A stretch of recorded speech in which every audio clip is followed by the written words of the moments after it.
Good evening class 12th। Welcome back to next lecture.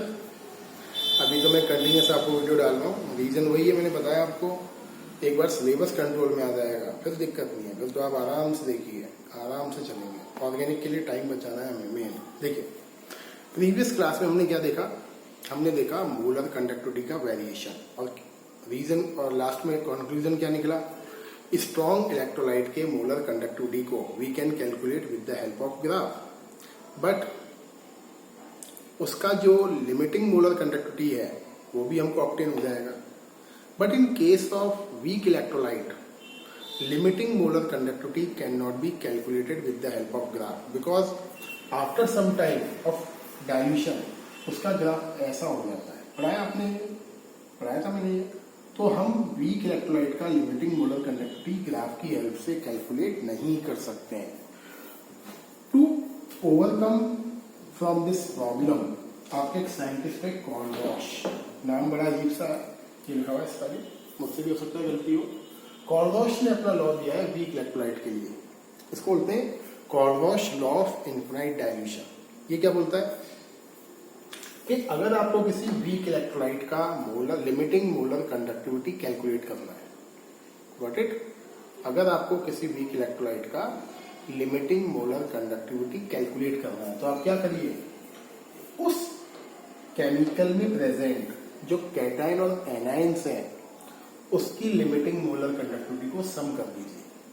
बना लेना, जरूरी नहीं हम बुकिश लिखे डेफिनेशन, बुकिश लिखोगे तो कितना रटोगे इसमें, आगे बहुत सारे चैप्टर रेक्टोलॉजी वाली आने वाले हैं, कंटिन्यूस रेक्टोलॉजी चलेगा कोऑर्डिनेशन का।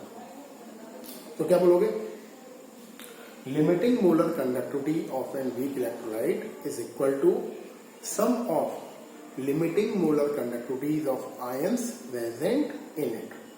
Got it. कैसे क्वेश्चन आएंगे बताऊंगा। बात करते हैं कॉर्नवॉश लॉ की एप्लीकेशन क्या है। सही है, तो इसकी एप्लीकेशन बहुत इंपॉर्टेंट। देखिए बेटा, क्या एप्लीकेशंस होती हैं कॉर्नवॉश लॉ की, मतलब कॉर्नवॉश लॉ आपके कहाँ कहाँ काम आएगा। बहुत सिंपल है, we can calculate degree of dissociation. Kohlrausch law से आप डिग्री ऑफ डिसोसिएशन कैलकुलेट कर सकते हो। फॉर्मूला है alpha equal lambda M naught upon lambda m. Clear, ये मुझसे गलत हो गया है, lambda m upon lambda M naught. अगर आपको मोलर कंडक्टिविटी पता है और लिमिटिंग मोलर कंडक्टिविटी पता है तो you can calculate value of alpha. Clear. Second, we can find out dissociation constant k और के। के होता है एसिड का डिसोसिएशन कांस्टेंट, के भी होता है बेस का। जनरली हम के यूज करते हैं क्लास 12 में।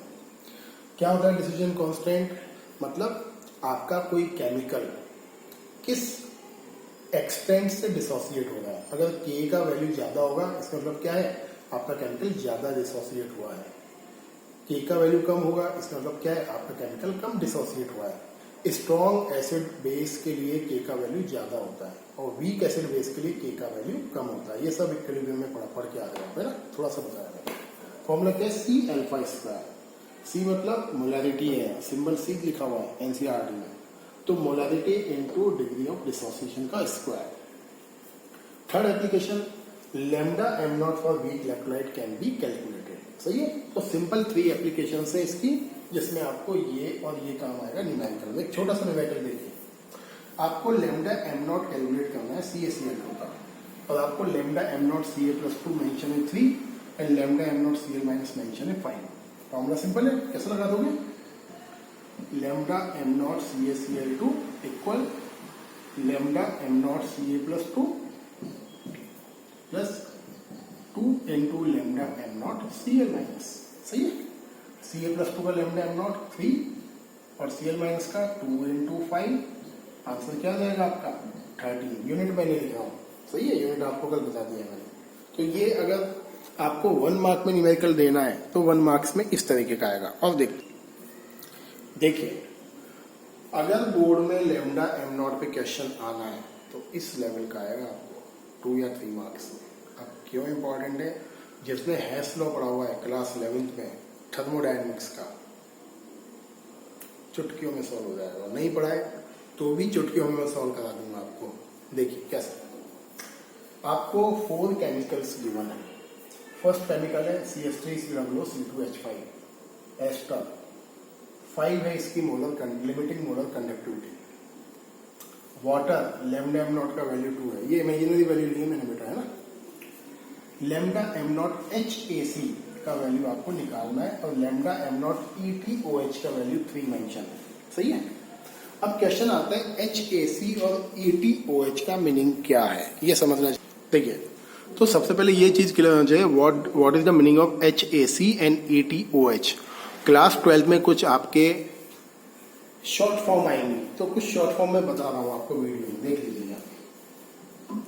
ET का मतलब होता है C2H5, AC का मतलब होता है एसीटेट CH3COO-, ध्यान रखना ही है ना। PH का मतलब होता है फिनाइल,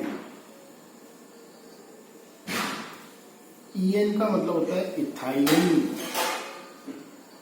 इथाइलिन, ये है CH2CH2, ये बॉन्ड ओपन इथाइलिन। OX का मतलब होता है ऑक्सिलेट, ये शॉर्ट फॉर्म है। और MET का मतलब होता है मिथाइल, ये ध्यान रखना, तो ये शॉर्ट फॉर्म है ना। तो कहीं भी अगर ये टर्म्स दिख जाए तो इसका मतलब ये होता है, सही। तो HAC का मीनिंग क्या है, आपको निकालना है CH3COOH का मोलर कंडक्टिविटी लिमिटिंग वाला, और ये क्या है C2H5OH। कॉन्सेप्ट ये है, आपको इन केमिकल्स का यूज करके एक बनानी है केमिकल इक्वेशन, सही है। इन केमिकल्स का यूज करके आपको एक केमिकल इक्वेशन जनरेट करना है। कैसे करेंगे जनरेट, देखिए, अगर मैं CH3COO C2H5 का वाटर से रिएक्शन करूं तो क्या बन जाएगा, यहां से ब्रेक हो जाएगा बॉन्ड, क्या बन जाएगा CH3COOH प्लस C2H5OH। ये थोड़ा इस फॉर्म में लिख रहा हूं, देखिए HOH इस फॉर्म में, यहां से ब्रेक होगा CH3COOH एंड C2H5OH। अब देखिए, इसकी लैम्डा एम नॉट मेंशन है, कितनी है लैम्डा एम नॉट, फॉर्मूला लिख दे CH3COO C2H5 plus lambda am not water equal lambda am not CH3COOH plus lambda am not C2H5OH, सही है। आपको किसका निकालना है, इसका, तो दिस माइनस ये कर लेना है। तो इसकी लैम्डा एम नॉट कितना है 5, वाटर की लैम्डा एम नॉट क्या है 2, ये क्या हो जाएगा lambda am not CH3COOH, ethanol का क्या हो जाएगा 3, तो यहां लेकर आओगे 7 - 3 = 4, तो आपका आंसर क्या आएगा, यू विल गेट 4, सही है। तो इस तरह के न्यूमेरिकल आपको बोर्ड में दिखेंगे, ये मैंने सिंपल डेटा के साथ लिया है। आगे देखिए बेटा, इस कॉन्सेप्ट पर सबसे मोस्ट प्रोबेबल क्वेश्चन जो सबसे ज्यादा चांस बनाएगा आने के, 2018 में आया है और इसका एक पार्ट 2019 में आया है, इस साल ये नहीं आया 20 के पेपर में। देखिए क्वेश्चन क्या है, आपके पास कंडक्टिविटी है CH3COOH का, and the value of conductivity is 7.896 10⁻⁵, ये का मतलब कंडक्टिविटी है। कॉन्सेंट्रेशन मेंशन है CH3COOH का मोलैरिटी के टर्म में 0.00241 मोल अपॉन लीटर, मैं यूनिट्स वगैरह नहीं लगा रहा हूं, टाइम बचेगा अपना। लैम्डा एम नॉट मेंशन है CH3COOH का 390। आपको कैलकुलेट करना है डिसोसिएशन कांस्टेंट Ka। अब देखिए कैसे करूंगा, 3 फेज में न्यूमेरिकल है, जैसे मैंने लिखा Ka, दिख रहा है आपको, मैं देख लूं पहले, थोड़ा सा आगे लिखा, जैसे आपने लिखा Ka, K का फॉर्मूला क्या होगा C∝²। C क्या है आपकी, C है आपकी मोलैरिटी, ध्यान रखना है ना। तो मोलैरिटी कितनी है आपकी, मोलैरिटी है 0.00241, बट आपको निकालना है α²। अब अल्फा कैसे निकलेगा, alpha equal lambda m upon lambda M naught, alpha equal lambda m पता नहीं है आपको, लैम्डा एम नॉट 390 है। अब लैम्डा एम निकालना, लैम्डा एम का फॉर्मूला क्या पढ़ा है आपने? Conductivity upon molarity into 1000। Conductivity कितनी है?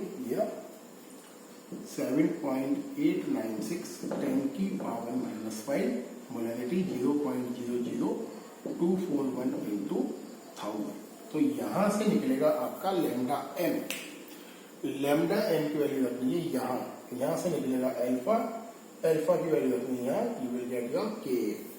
ये पेटेंट न्यूमेरिकल है इस टॉपिक के ऊपर जो कंटिन्यूअस बोर्ड ने दिया है, और ये एनसीईआरटी में भी मेंशन है आपको।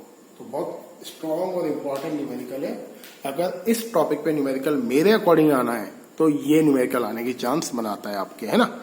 बाकी बहुत जनरल से न्यूमेरिकल्स हैं, आप इजीली कर सकते हो, है ना। बढ़ते हैं बेटा आगे। देखिए ये आपके चैप्टर का सेकंड फेज। अभी आपने फर्स्ट फेज कंप्लीट कर लिया है। अब सेकंड फेज में क्या पढ़ना है आपको पढ़ना है laws of electrolysis and primary cell, battery, corrosion, ये सब, है ना। इस फेज में आप पढ़ोगे इलेक्ट्रोलाइटिक सेल। ध्यान से सुन लो मेरी बात। अभी तक आपने जो सब कुछ पढ़ा है वो सब पढ़ा है आपने इलेक्ट्रोकेमिकल सेल से रिलेटेड। अब क्या पढ़ोगे? Electrolytic cell. अब इलेक्ट्रोलाइटिक सेल क्या होता है? डेफिनेशन बताया हुआ है मैंने आपको। ऐसे device in which when we pass externally voltage या charge due to which chemical reaction take place. ऐसे डिवाइस जो इलेक्ट्रिकल एनर्जी को केमिकल एनर्जी में चेंज करती हो उसे हम बोलते हैं इलेक्ट्रोलाइटिक सेल। अब देखिए आपने प्योरिफिकेशन ऑफ मेटल पढ़ा होगा। हम क्या लेते हैं? हम लेते हैं इम्प्योर एनोड। सुन लो ध्यान से बेटा, बहुत इंपॉर्टेंट है। Impure anode. और हम क्या लेते हैं? Pure cathode. चार्ज उल्टा हो जाएगा, कैथोड का चार्ज नेगेटिव और एनोड का चार्ज पॉजिटिव। तो क्या होता है कि आपने इलेक्ट्रोलाइटिक सॉल्यूशन फिल करा। इलेक्ट्रोलाइटिक सेल की एक स्पेशल फीचर होता है, इलेक्ट्रोलाइटिक सेल में एक ही कंपार्टमेंट होता है and within same compartment both the electrodes are placed. Electrochemical cell में क्या होता है? अलग अलग कंपार्टमेंट होते हैं, कैथोड का कंपार्टमेंट अलग और एनोड का कंपार्टमेंट अलग। सही है, बाकी डेफिनेशंस तो है। व्हेन वी पास चार्ज और इलेक्ट्रिसिटी इन दिस कंपार्टमेंट, तो यहाँ एनोड से क्या होगा? मेटल, इम्प्योर एनोड से मेटल आएगा यहाँ, और यहाँ से यहाँ डिपॉजिट होगा, और डिपॉजिट होने की वजह से after some time thickness of cathode increase. सही है। तो कॉन्सेप्ट ये है, when we pass electricity in electrolytic cell on the electrodes some amount of chemical deposit. सही, स्पेशली एलिमेंट डिपॉजिट होता है आपका। अब ये कितना अमाउंट केमिकल का डिपॉजिट हुआ है उससे रिलेटेड न्यूमेरिकल्स करने के लिए, उसकी क्वांटिटी कैलकुलेट करने के लिए आपके फैराडेज ने लॉ दिए हैं। और ये जो टॉपिक आपका आईआईटी मेन, आईआईटी एडवांस के लिए बहुत इंपॉर्टेंट है। आप देखिए आपके आईआईटी मेंस के क्वेश्चंस जो मैंने शेयर करे थे एमसीक्यू में, इसके बहुत सारे क्वेश्चंस हैं उसमें, तो यहाँ से क्वेश्चंस आते हैं। और इसके न्यूमेरिकल की एक सिंपल ट्रिक बताऊंगा मैं, जिससे सारे टफ से टफ न्यूमेरिकल सॉल्व हो जाएंगे। देखिए क्या बोलता है ये। फर्स्ट लॉ बोलता है फैराडे का एन प्रपोर्शनल क्यू, मतलब whatever charge we pass in electrolytic cell is directly proportional to the mass of chemical deposit on the electrode। मतलब क्या है? जितना चार्ज आप इलेक्ट्रोलाइटिक सेल में पास करोगे एक्सटर्नली, वो किसके डायरेक्टली प्रोपोर्शनल होगा? मास of chemical deposit on the electrode. तो एम प्रोपोर्शनल क्या है? क्यू है। एम क्या है? एम है उस केमिकल का मास जो इलेक्ट्रोड पर क्या हुआ है? डिपॉजिट हुआ है। और क्यू क्या है? जो चार्ज आपने पास करा है। देखिए Q इक्वल क्या होता है? IT current into time. तो क्या हो जाएगा? N proportional IT। When we replace proportionality sign तो N इक्वल होता है ZIT। सही। Z है बेटा इलेक्ट्रोकेमिकल इक्विवेलेंट।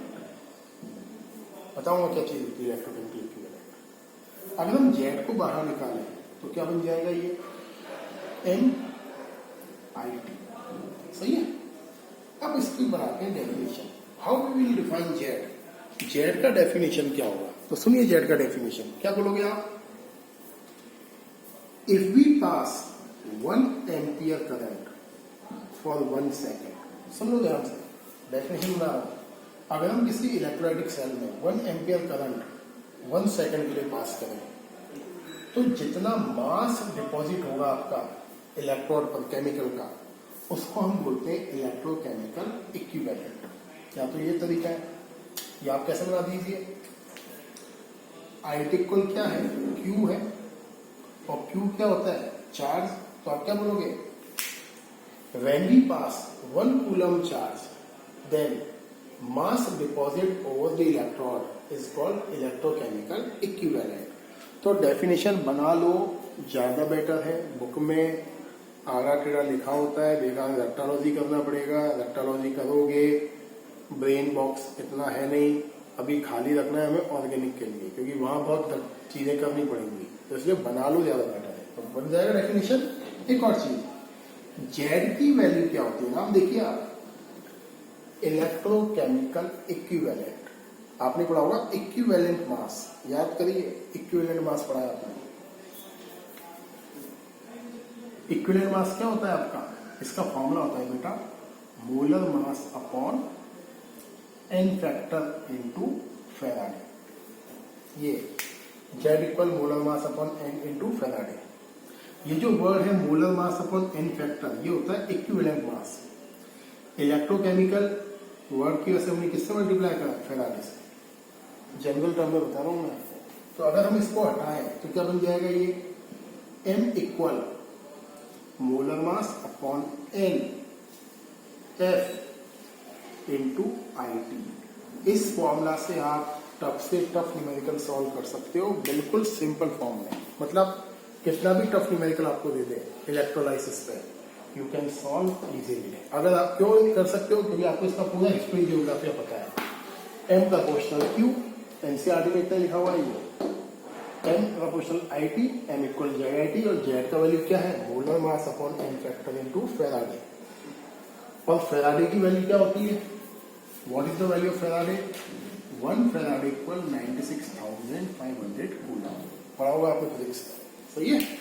तो ये है आपका फैराडे का फर्स्ट लॉ, ध्यान से देख लीजिए, फर्स्ट लॉ ऑफ फैराडे। अब हम बात करते हैं फैराडे के सेकंड लॉ की, फिर एक साथ करेंगे न्यूमेरिकल अगले टर्म। ये देखिए बेटा, सेकंड लॉ देखिए आप फैराडे का। स्पेशल क्या है सेकंड लॉ में, we are having 3 electrolytic cell, और हमने क्या करा है, सीरीज पैटर्न में सबको अरेंज करा है, और उसको किससे जोड़ा है हमने, बैटरी से। तो कॉन्सेप्ट क्या है, we have connected 3 electrolytic cell in series pattern and we are passing them a same amount of electricity।